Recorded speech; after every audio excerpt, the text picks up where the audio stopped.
Surprise! Xeno Goku has been talked about recently, so I thought I could jump on the bandwagon. Meanwhile, we got Alien X being talked about recently by my friends.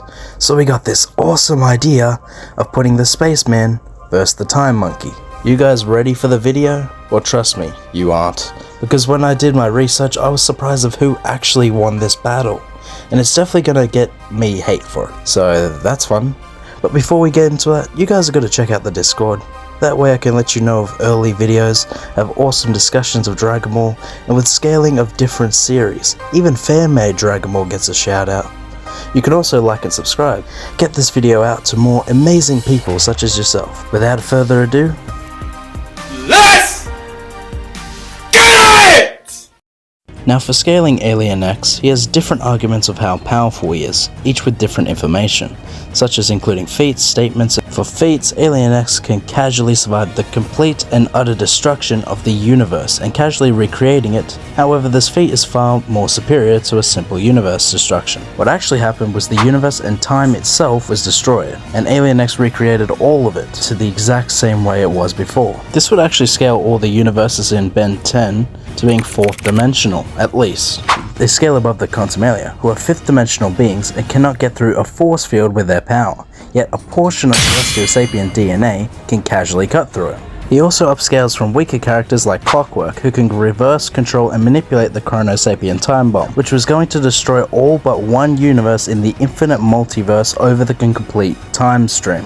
The time stream contains dimensions, universes, realities, etc, etc. However, with the multiverse being infinite, containing the infinite time stream, with it containing infinite universes which are all 4D, this easily gets scaling to 6th dimensional or low complex multiversal.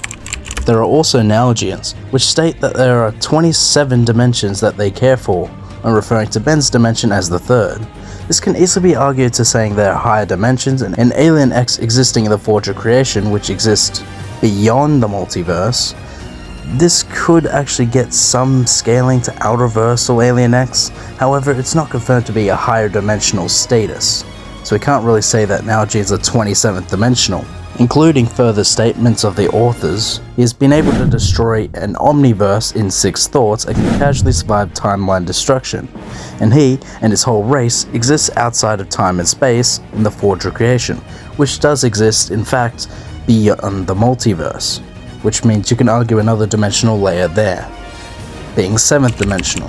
In fact, the Alien X form actually exists through all of time and space until being activated by Ben Tennyson in somewhere in the multiverse. So they can easily become omnipresent for shits and giggles, but for normal speeds, as in casual speeds, they can move through time and space regardless, granting Alien X and his whole race at bare minimum immeasurable speed, and unaffected by time and space manipulation. Now for more of the crazy shit, Celestialsapiens can legit retcon stuff if they want to.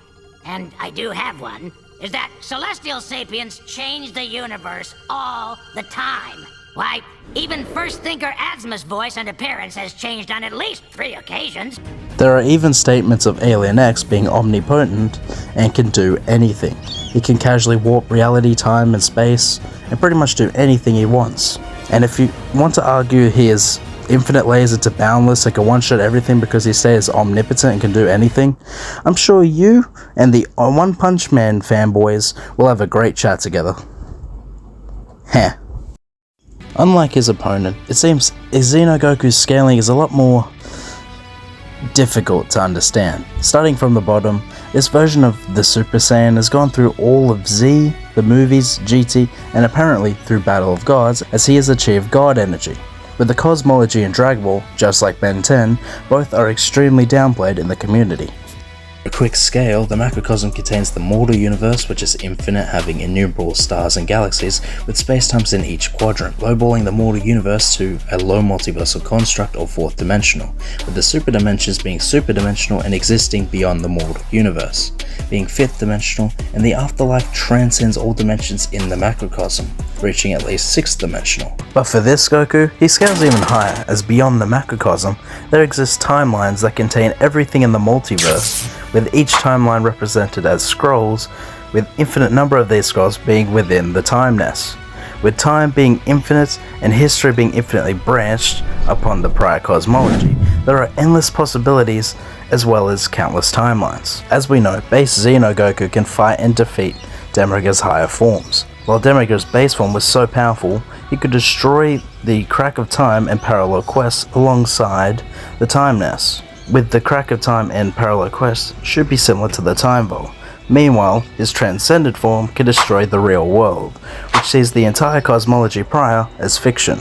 This overall would give a bare minimum scaling to 9th dimensional.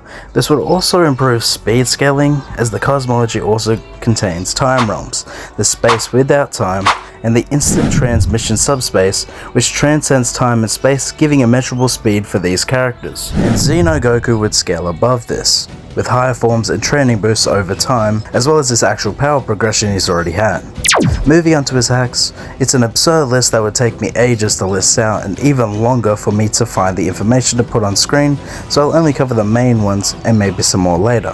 Xeno Goku has resistances to reality warping, space and time manipulation, can reduce an opponent's stats to enhance his own, stamina steal, power nullification, energy absorption, and limit breaks, which can enhance Goku's stats even further. And sometimes, Goku is armed with a key sword, which can nullify and negate an opponent's abilities, and enhance the user's abilities even further. This is more of Trunks' weapon, but Goku has shown to be able to use it before. So if it wasn't obvious enough, Alien X easily wins this fight. He slaps in every tier and has omnipotence and can just do anything Ben wants with a thought. He solos Xeno Goku and Dragon Ball, all of anime, DC, Marvel. Yeah, okay. Now for all those fuckers who just skip to the end, get trolled. For who would actually win, Xeno Goku is stronger than his adversary, while Alien X has way more abilities and more versatility. With most of Alien X's win cons being resisted by the Time Patroller, Alien X could theoretically use random hacks he has never used before to possibly win, but at this point Xeno Goku is far too fast for him to counter, and you could even argue Alien X could decrease Goku's stats and increase his own, which he can, except Goku can do that too, and even bypass resistances to such hacks. And that's not even including the Key Sword, which can nullify Alien X's hacks straight up, and just casually one-shot him. Goku is also more skilled, has techniques and higher forms to get more powerful.